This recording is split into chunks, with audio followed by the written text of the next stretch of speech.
Bonjour! Les beaux jours reviennent, c'est le moment idéal pour récolter vos écorces de saule. Et aujourd'hui, je vais vous proposer de réaliser une barrette à cheveux avec la technique du moulin à vent.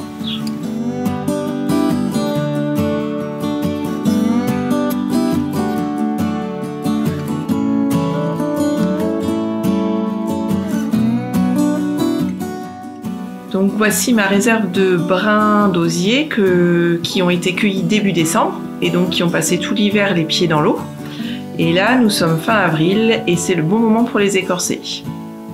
Donc vous voyez, ils ont entamé leur remontée de sève. Il y a les feuilles qui commencent à repartir tout le long de la tige. Et au pied, il y a les racines qui se forment. Donc c'est signe que l'écorce va pouvoir se décoller facilement. Allez, c'est parti pour une petite démo d'écorçage. Donc avec un sécateur, je retire la cime du brin, dont l'écorce ne va pas être assez large pour être utilisée, et puis aussi le pied pour retirer le départ des racines. Ensuite, avec un couteau ou une serpette, j'entaille le brin par le pied pour commencer à le fendre en deux. Maintenant, je positionne mes mains en forme de cœur pour contrôler la vitesse à laquelle je fends le brin. En fait, pour que les deux moitiés soient égales, il faut tirer avec la même force de chaque côté du brin. Donc si on tire trop fort d'un côté, il s'affine. Et du coup, il faut tirer plus fort de l'autre côté pour rééquilibrer. Donc je progresse ainsi jusqu'à la cime, dans le sens de pouce du bois. C'est plus facile. Donc je prends une des deux moitiés, toujours par le pied, et je décolle délicatement l'écorce avec le couteau ou la serpette.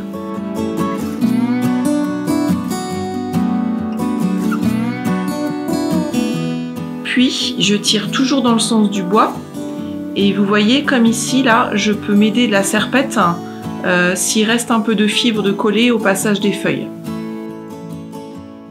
Quand j'arrive au niveau du pied, j'enroule l'écorce sur elle-même avec sa partie interne vers l'extérieur. En fait, si on laisse sécher l'écorce naturellement, elle va reprendre sa forme d'origine et ce sera plus difficile à stocker et ensuite à remettre à tremper avant de l'utiliser. Et je bloque avec une pince à linge pour laisser sécher. Et voilà, une de plus. Je fais la même chose avec l'autre moitié et dès demain, je pourrai retirer les pinces à linge.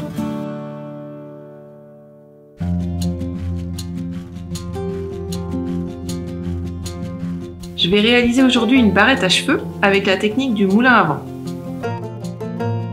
Il me faut un support de barrette, quelques outils, donc une ou deux paires de ciseaux, éventuellement une pince à épiler, une règle et des écorces qu'on va tremper 2-3 minutes dans un bol d'eau tiède. Je recoupe les écorces dans la largeur pour qu'elles fassent toutes 1 cm de large. Et maintenant, j'en coupe une de 35 cm de long et 3 de 25 cm de long. Donc je positionne ma grande bande horizontalement et les 3 plus petites verticalement côte à côte. Pour le premier motif, je prends la première bande verticale, je la laisse dépasser de 5-6 cm au-dessus de mon index. Puis je reviens l'enrouler sous mes doigts et je repasse de nouveau sur l'index et le majeur, à droite du premier passage. Je bloque avec mon pouce. Ensuite, je prends la grande bande horizontale. Je la passe le long du majeur, sous le passage de gauche et sur celui de droite.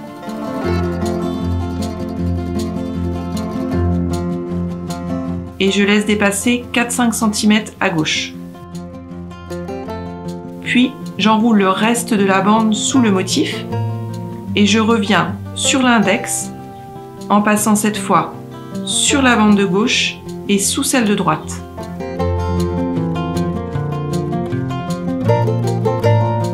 Je serre doucement et je marque les plis de ce premier motif. Voilà ce que ça donne sur l'envers. Je prépare un deuxième motif avec ma deuxième bande verticale que j'insère sur la bande horizontale directement à droite du premier motif en les serrant bien.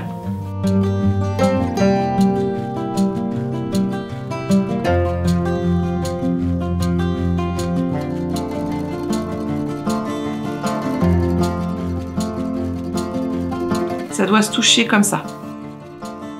Et je répète l'opération avec un troisième et dernier motif.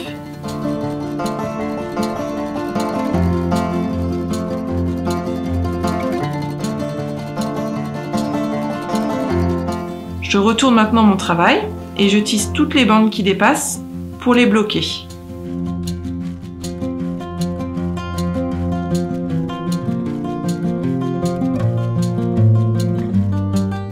Je coupe au fur et à mesure.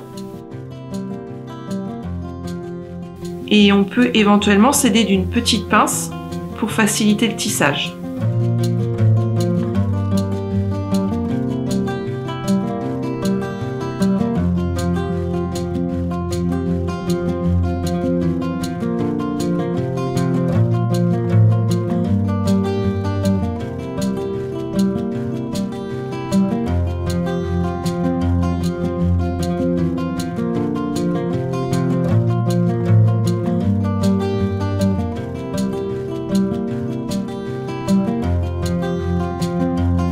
Et voilà, il ne me reste plus qu'à coller mes 3 motifs sur le support de la barrette avec de la colle forte.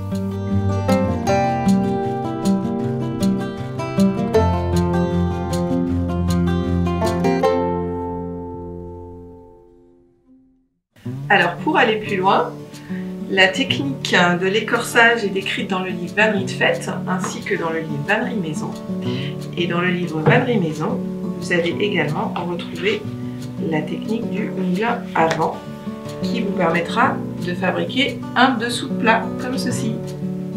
Et puis si vous n'avez pas d'écorce sous la main, vous pouvez également utiliser des bandes de tissu pour fabriquer vos moulins à vent. Et plus le tissu sera rigide, plus ce sera facile à tresser. Bon tressage et à bientôt!